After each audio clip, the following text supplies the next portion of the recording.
Hello दोस्तों, नमस्कार। आप सभी को स्वागत है हमारे आज की बायोलॉजी स्पेशल क्लास में। और मैंने कल बताया था पार्ट 1 क्या बोलोगे मैम, ह्यूमन रिप्रोडक्शन या फिर बोल सकती हूँ ह्यूमन रिप्रोडक्टिव सिस्टम। दोनों में मैं बताई थी ज़्यादा डिफरेंट नहीं होता है, थोड़ा होता है। तो मैं अलग अलग चैप्टर ना करके दोनों को मिक्स करके एक ही इसी चैप्टर में मैं बता दूंगी, ठीक है। इससे क्या होगा, आपका टाइम भी कम बचेगा और चीज़ें अच्छे से आ भी जाएंगी, ठीक है। तो आइए देखते हैं। मैंने पार्ट 1 में बताया था और मैंने विखंडन में बताया भी था कि जो अमीबा होता है भाई, वो कैसे कैसे डिवाइड होता है, एक न्यूक्लियस से दो, दो से कैसे क्या बनता है। मैंने सारा ये प्रोसेस मैंने समझाया था। जिसको नहीं पता है वो जाके हमारा बायोलॉजी स्पेशल क्लासेस यूट्यूब में सर्च मार करके देख सकता है।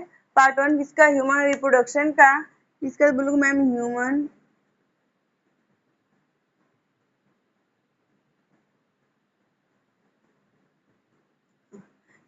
रिप्रोडक्शन का, ठीक है, जिसे हम हिंदी में मानव जनन कहते हैं या फिर कह सकते हो ऑब्लिक करके, यहाँ पे हो जाएगा ऑब्लिक करके ह्यूमन रिप्रोडक्टिव सिस्टम यानी मानव जनन तंत्र, ठीक है।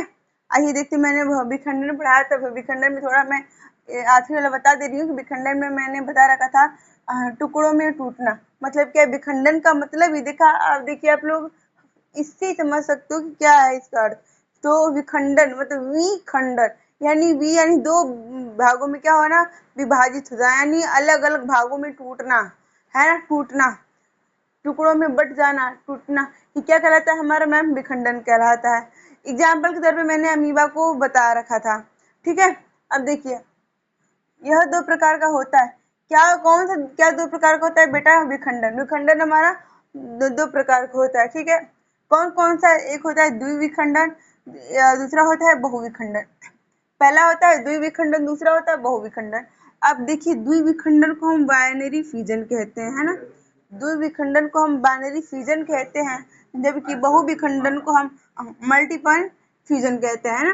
देखिए आप लोग यहाँ पे भी समझ सकते हो, ये चैप्टर थोड़ा क्या कि हार्ड है, लेकिन मैं इस तरीके से आपको पढ़ाऊंगी, इस तरीके से मैं आपको बताऊंगी कि आपको अच्छे से याद हो जाएगा और ज़्यादा हार्ड नहीं लगेगा, ठीक है। बस आप लोग साथ में बने रहिए और ध्यान से वीडियो को देखते जाइए।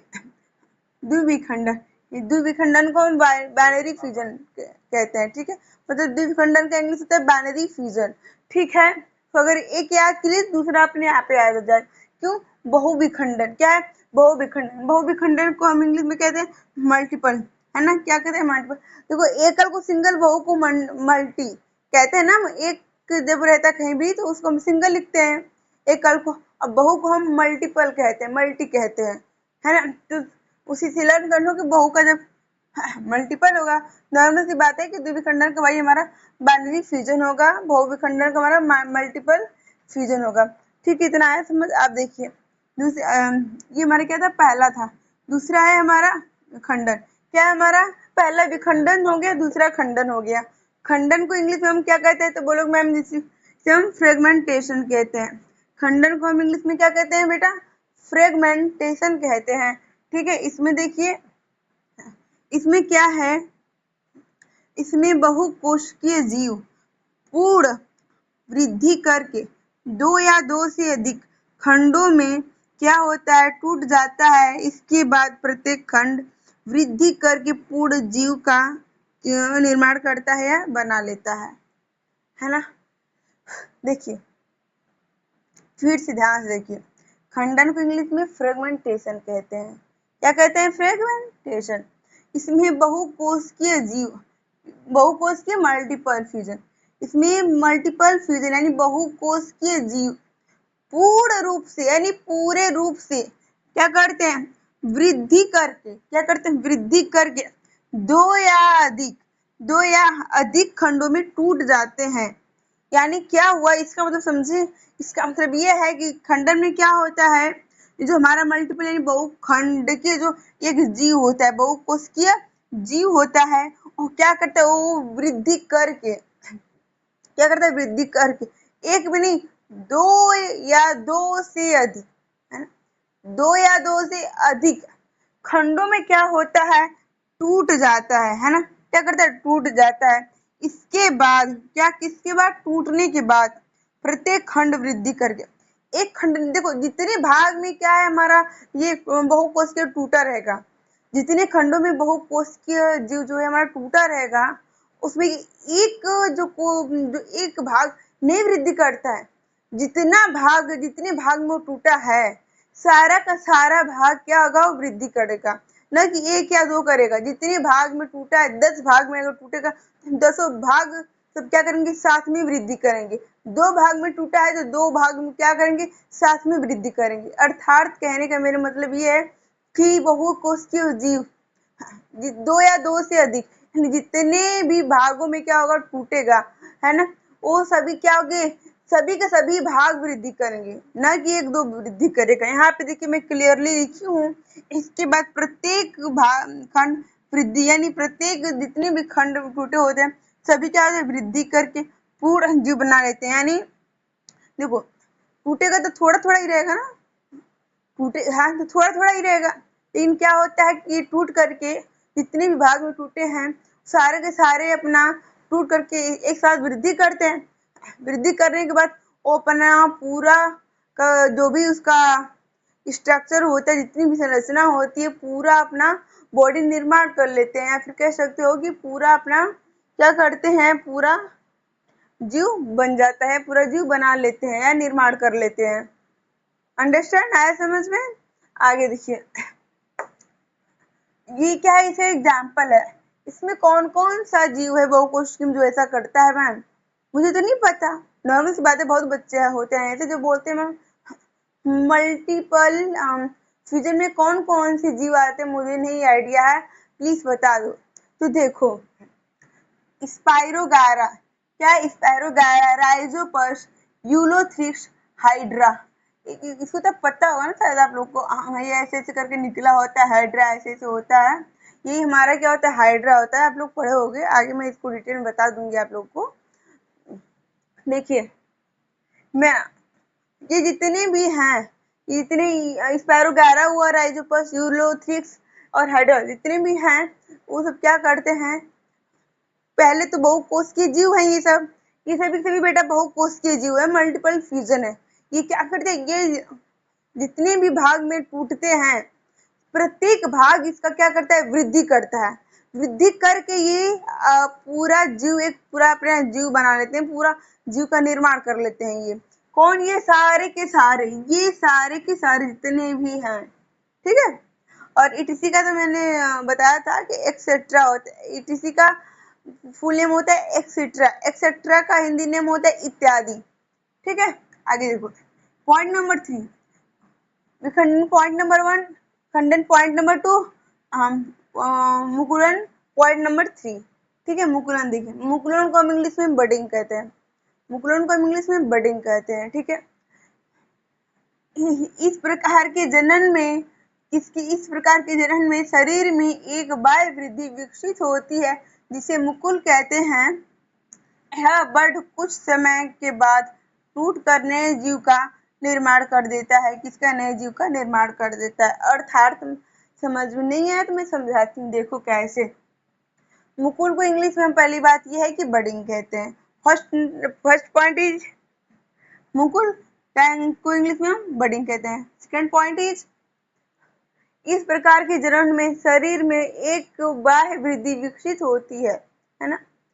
इस जो मुकुलन हमारा है, इस प्रकार के जनन में क्या होता है, इस प्रकार के जनन में जो हमारी बॉडी होती है ना, इस हमारे बॉडी में एक बाह्य प्रकार का विकसित होता है ना, एक बाह्य प्रकार, शरीर में एक बाह्य प्रकार की क्या वृद्धि विकसित यानी बॉडी में एक बाहरी, बाह्य मतलब बाहरी एक प्रकार की वृद्धि क्या विकसित होती है, जिसे हम मुकुल कहते हैं, यानी बड कहते हैं, मुकुल यानी बड कहते हैं, ठीक है। यह मुकुल यानी यह बड कुछ समय के बाद टूट करके, ये जो एक तो जो हमारा बाहर वृद्धि होता है जो भी अंग, ठीक है, उसे हम मुकुल कहते हैं। अब वही बाहरी जो विकसित हुआ जो भाग होता है वो टूट करके क्या करता है, एक नए जीव का निर्माण कर देता है। एक नए जीव का क्या होता है मैम, निर्माण कर देता है, ठीक है। जब निर्माण कर देता है तो इस क्रिया को हम क्या कहते हैं, इस क्रिया को आप ये बोल सकते हो कि मैम इस क्रिया को हम मुकुलन कहते हैं। ठीक है, क्या कहते हैं? मुकुलन कहते हैं। ठीक है, देखिए फिगर में बता देती हूँ। फिगर है किसका? ईस्ट, है ना। ये किसमें है? तो एक एग्जाम्पल भी मान लो और इसको भी मान लो। तो यही चीज ईस्ट में भी होता है, ईस्ट में। ठीक है, ईस्ट को हम हिंदी में खमीर कहते हैं। ईस्ट को हिंदी में हम खमीर कहते हैं। इंग्लिश होती है YEAST। देखो हिंदी के साथ इंग्लिश भी साथ में रखा करो। ठीक है, देखिए ये हमारा क्या है? ये हमारा केंद्र, ये सारे के सारे हमारे ईस्ट हैं। क्या है? सारे सारे हमारे ईस्ट हैं। ठीक है, इस ईस्ट में क्या ये है? एक केंद्र है। ये हमारा सारा कर जितनी भी ये डॉट नुमा संरचना, ये हमारा क्या है? ये हमारा बेटा साइटोप्लाज्म है।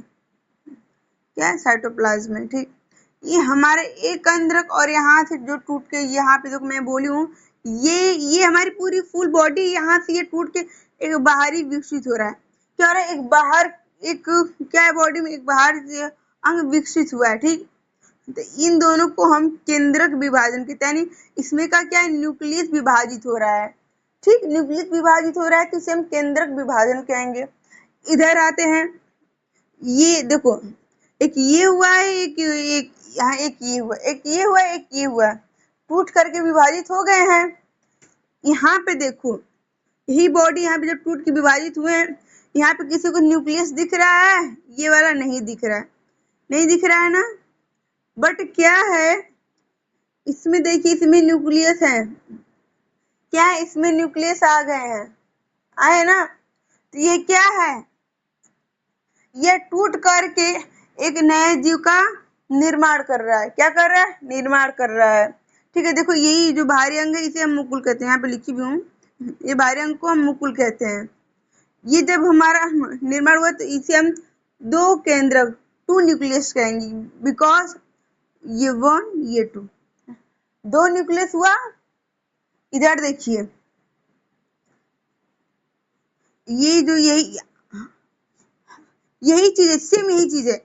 देखो ये वाली चीज है, ये हो गई, ये है। इसके बाद ये भी टूट के एक नया निर्माण किया है। ये वाली चीज ये है, ये भी टूट के क्या किया? निर्माण करते गए हैं सब, आगे प्रोसेस अपनी वृद्धि करते गए हैं सब। जैसे जैसे वृद्धि हो, इसमें तो और भी आगे बढ़ेगा, है ना, और भी आगे बढ़ेगा। क्यों? क्योंकि इसमें जितनी आगे की वृद्धि होती जा रही है उतना इन सब अपना काम करते जा रहे हैं। जितना टूटेंगे उतना पूर्ण जीव का क्या करेंगे? निर्माण करते जाएंगे। मुकुलन यानी बटिंग में यही प्रोसेस चलता है बेटा। ठीक है, देखिए ये पुत्री मुकुल हो जाएगी और ये हमारा क्या है? मुकुल है। फिर ये जब होगा पूरा अपना टूटेगा तो ये पूरे जीव का निर्माण करेगा, फिर वहीं पे पुत्री मुकुल वगैरह हो जाएगा। ठीक है, आगे देखिए पॉइंट नंबर 4। क्या है पॉइंट नंबर 4? पॉइंट नंबर 1 विखंडन, पॉइंट नंबर 2 खंडन, पॉइंट नंबर 3 मुकुलन, पॉइंट नंबर 4 कायिक जनन। पॉइंट नंबर 4 कायिक जनन। कायिक जनन को इंग्लिश में हम क्या कहते हैं मैम? इसको हम इंग्लिश में वेजिटेशन कहते हैं। क्या कहते हैं? वेजिटेशन कहते हैं। ठीक है, वैसा जनन जिसमें जड़, तना तथा पत्तियां भाग लेती हैं। वैसा जनन जिसमें जड़, तना तथा पत्तियां भाग लेती हैं, इससे ये साफ जाहिर हो रहा है कि कायिक जनन केवल और केवल मैम प्लांट में होता है। ये कायिक जनन के साफ साफ पता चला है कि ये इसका जितना भी प्रोसेस है, जितना भी कार्य है, सारा सारा क्या है? सारा सारा ये हमारा किस में जा रहा है? तो बेटा सारा सारा हमारा प्लांट में जा रहा है। और ये चीज आपको जिस दिन मैं बॉटनी पढ़ाऊंगी फर्स्ट चैप्टर में ही, ये जो हमारा कायिक जनन आएगा फर्स्ट चैप्टर में ही। ठीक है, तो आइए देखते हैं इसको, मैं आगे आपको बताऊंगी। कायिक जनन वैसा जनन जिसमें जड़, तना तथा पत्तियां भाग लेती हैं उन्हें हम कायिक जनन यानी वेजिटेशन जनन कहते, वेजिटेशन रिप्रोडक्शन यानी कायिक जनन कहते हैं। ठीक है, इसमें क्या एग्जाम्पल में ब्रायोकिलम यानी पत्थर चट्टा। क्या है? ब्रायोकिलम यानी पत्थर चट्टान। ठीक है, गन्ना हुआ, आलू हुआ, गुलाब हुआ, शकरकंद हुआ इत्यादि। जैसे इसमें बहुत सारे आते हैं, है ना, बहुत सारे आते हैं। अगला है हमारा अंडाशय। क्या है? अंडाशय। क्या है? अंडाशय है। अंडाशय को इंग्लिश में मैम ओवरी कहते हैं। अंडाशय को इंग्लिश में बेटा ओवरी कहते हैं। इसका मुख्य कार्य होता है अंडा निर्माण करना। अच्छा जी, देखो अंडाशय हेडिंग से ही पता लगा लो। अंडाशय यानी अंडाशय का मतलब होता है अंडे के निर्माण करना ही अंडाशय कहलाता है।